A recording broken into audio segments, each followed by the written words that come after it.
Hey, and good morning. This is Belinda with Willow Birch and Clover, guys, and I'm so glad you're back.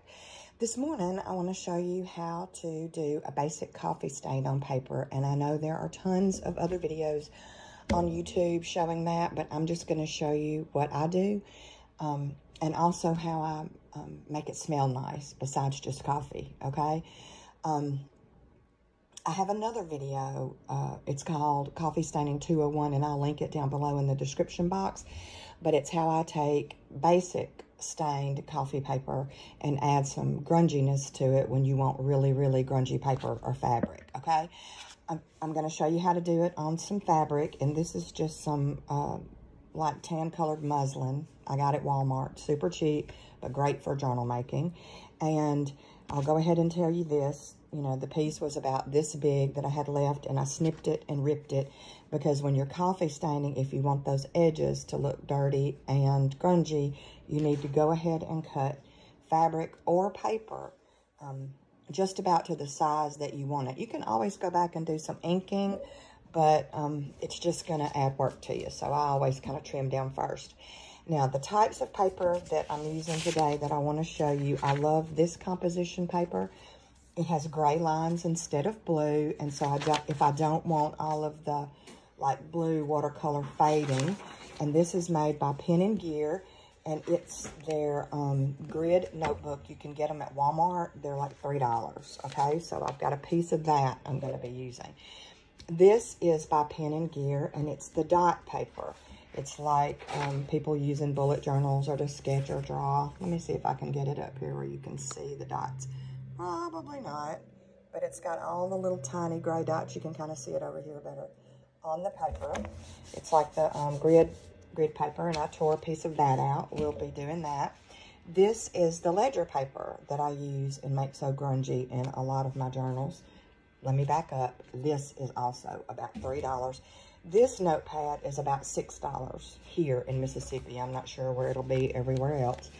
But it's just basic columned ledger paper. But I love the look of this in my journals. So I have some of that torn out too. So we have the ledger, the grid, the dot. And I've got some just regular copy paper from Walmart. I think it's 20 pounds.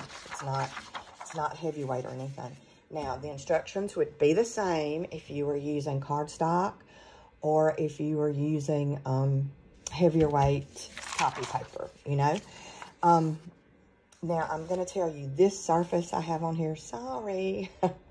This is my painter's drop cloth, and it is awful, look. But later on, when I'm happy with how these grunges and blotches are looking, I can cut pieces out of this and use it on journal covers and things. So that's an idea to keep in mind too. I got this. It's a painter's drop cloth, the fabric canvas drop cloth, and I got it from Home Depot. And back when I bought it, it was $10. So I'm sure it's probably $19 now, but it is room size. It is a huge piece of canvas. And like I cut it up into pieces to use it on my table to get it good and grungy and to do stuff. All right, now for coffee stain. What you're going to need is a cup of water, and this is my Pyrex cup, and I use warm tap water. Warm tap water seems to dissolve the instant coffee best. I get this at Walmart. Any kind of instant coffee will work. It doesn't matter. So we need the instant coffee. We need you can get this at Dollar Tree for $1. Walmart has it for 98 cents. It's the imitation vanilla. Just make sure it's not the clear. You want the good old dark vanilla there. And then I also use some ground cinnamon, and this is from Dollar Tree, I believe, or either Walmart, but it was $1 also. Just a little bit of cinnamon. And the bottle that I use is a 16-ounce spray bottle. I got this at Dollar Tree, and it was $1, or Dollar General. I got it at Dollar General, and it was marked $1, and I got it in their little sale bin for 50 cents, so I bought about 10 of these bottles at one time. I know it holds 16 ounces because I tested it, okay? So this is 2 cups in here. But the way you're going to mix up your coffee stain is you're going to take your cup of warm water and your instant coffee, and I use just a regular kitchen spoon, not the big spoon, but just the regular, and I do 3 scoops. You don't have to measure, just give yourself 3 scoops so you get a good rich color, okay? And then I take my vanilla, And I just pour a capful, or almost a capful, in there. That flavor and that coffee after you dry your paper is amazing. All right, now for the cinnamon.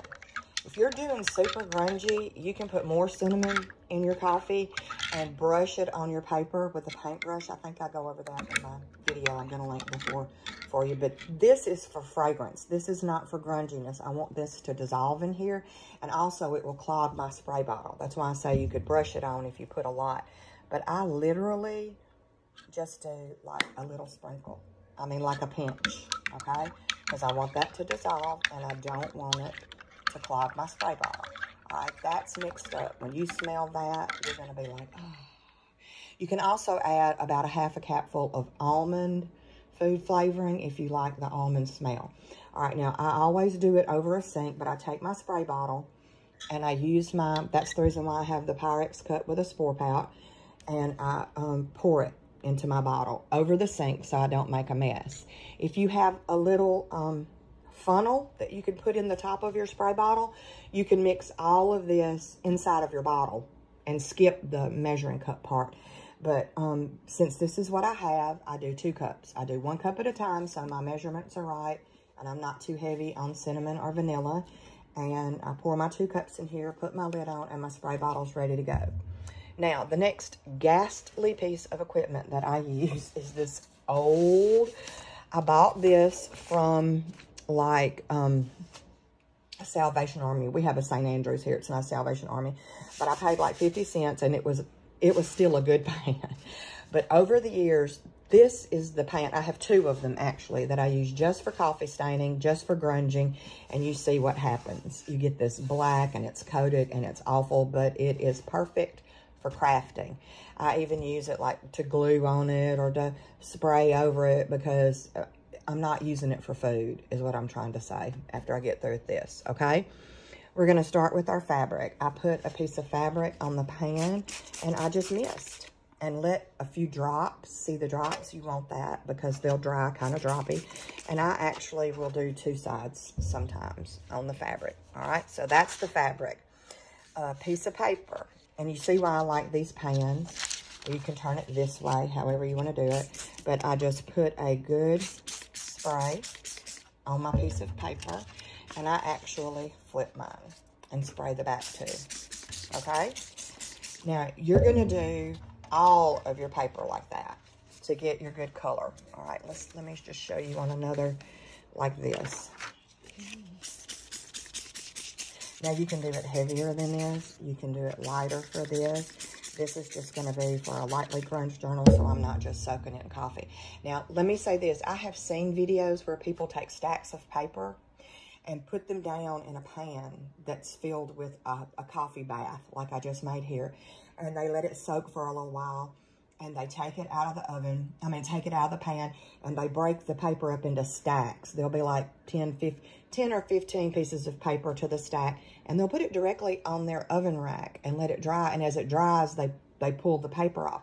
And that makes beautiful paper, but just not how I like it. I like to have a little more control, and that's a me thing. There's not a right or a wrong. And you can certainly, if you're interested in doing stacks and stacks of paper, but actually I will do enough papers and fabrics for a journal in my oven, doing 4 sheets at a time, because remember, I have 2 pans. I do them like this, and then I will put the pan in my oven. Now, I have an electric oven. The lowest setting on my oven is 200 degrees, and you can certainly do it at that, but you're going to have to stand there and watch it because it's only going to take it a second to dry. And I'm not going to lie. When I'm in a hurry and I want to do a stack of paper in just, an hour or 2, I will do 4 sheets at a time, and I will watch it. I will actually leave my oven door cracked, and I will leave my oven set on 200. And I will stand there or pull up a chair and sit and watch it. And as the paper begins to dry, and believe it or not, it usually dries on the higher shelf first. I have my bottom rack, and then, let me do it this way so you can see my bottom rack in my oven, and then the next rack towards the top of the oven. Towards the top of the oven always dries first because the heat circulates in the top of your oven. And I will pull that pan out put the bottom one on the top rack, and then take my dry paper off, do this again, and put a new one in on the bottom. And it's a continuous circle like that. And yes, I know that's a lot of work, but that's how I oven dry. And I do the same thing for my fabrics. You can even lay your fabric. You could do a couple of sprayed pieces of paper like this. You just have to watch them because you don't want them to dry together. Lay one, you know, the littler pieces like this and like this. And actually do 4 sheets at a time on your pan, okay? Because they're going to stick together when they're wet. You just want to make sure as they're drying that they're separating, okay? And then a piece of fabric too, and I can put that in my oven, and that's a tray to be coffee stained.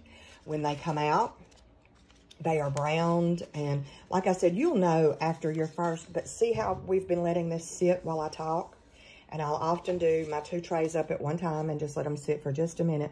The coffee begins to soak into the paper, and you get a much prettier brown color. If you want it heavier on the edges, do like that. Very simple. I'm afraid to put the stacks of paper in my oven because I have an electric oven, and if anything falls on that element, it's called an element, falls on my element in the bottom of my oven, it's either going to 1, catch on fire, or 2, it will burn out the element. And the element's like $80. And I'm coffee standing paper here, you know. I am not trying to cook for a wedding or a family dinner, so I don't want to lose an $80 element over a couple of sheets of stained paper. So that's why I do it this way. And now, for the really nice way, if you buy yourself a piece of canvas like this, when you have pretty sunny weather outside that is not too windy, because you don't want the wind to carry your paper off, you spread this whole big canvas out in your yard. And like I said, it's going to be like 12 by 12. It's a room size, 12 by 10 or 12 by 12 piece of canvas. And this is how mine got this sturdy and grungy, because I do it all the time here in the South. And I just line up pieces of paper side by side, and I start spraying. And I go down and I do about 5 rows. Sometimes it'll be 50 sheets of paper or more, whatever I can control out there in that weather. And then I go back and flip them all and spray again, and then leave them sitting. And it takes about 15 minutes in a hot sunny day out here, and I've got 50 sheets of paper. But that is your coffee stain recipe if you want that really good smelling coffee stain on your fabrics and papers. Again, it is 1 cup of warm water in your measuring cup, a capful of the vanilla, just a regular kitchen spoon, and get you 3 of those per cup of water that you're using. If you have one of those really big measuring cups, you know, by all means do 2 or 3 cups at a time, but adjust your scoops of coffee accordingly. And then just a sprinkle of cinnamon for smell. That's for your fragrance. Some more fragrance besides the vanilla. And that's it. So get yourself some paper coffee stained. We'll talk about some other things. I think I want to talk about how you're going to get that good rusty look on your paper clips. I've done a video on that before. And if I can find it where I mention and talk about it, I'll link it below too, so you can go ahead and get started on that. It's really simple to do. You're going to need bleach, vinegar, and salt, and a plastic container with a lid that will snap close and be airtight. That's what you're going to need to do your coffee staining. So anyway, that's it. A simple show through. And like I said, I know there are 100 videos, but since we're going to be making, well, 1 million videos on coffee staining probably. But since we're going to be making a journal together, I just wanted to show you how I do it. So I hope that helps. Have a great day. And I'll try not to wait so long between videos next time. Right now, we're shorthanded at work.